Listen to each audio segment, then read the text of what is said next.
At yun na nga, sinubukan nating pumunta ng Tacloban at yan, naabutan tayo ng traffic.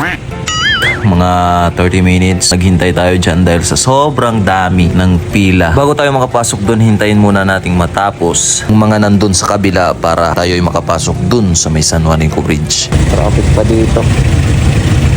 At yun, umabanti tayo dyan dahilan malapit na daw matapos yung dun sa kabila. At nakapasok na tayo ng San Juanico Bridge at yan na, one way lang. Kaya medyo natagalan tayo sa paghihintay dun at napakaraming pila. At yan, nandyan tayo ngayon, naglalakbay sa San Juanico Bridge papunta dun sa kabila na naman. At yun lumusot yung isa dun sa gilid dumaan.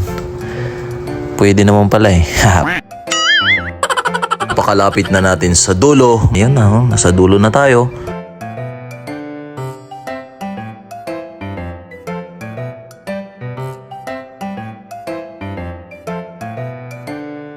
At fast forward, doon muna tayo sa may diretso tayo sa may Robinson North at kumuha ko ng card ng Go Time. Gusto ko nyo magkaroon ng Go Time card, punta lang kayo ng Tacloban sa North dahil yun lang ang mayroong machine ng Go Time para makapag-print ka ng card.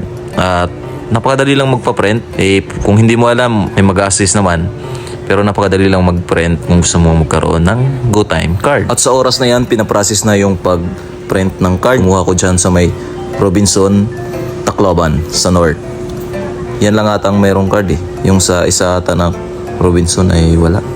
Ewan ko lang kasi wala siya sa list ng may machine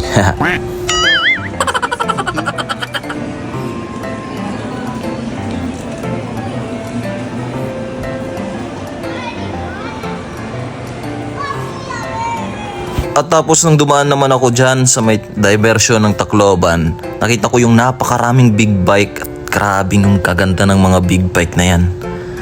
Pero hindi tayo bumibili niyan dahil wala tayong pambili.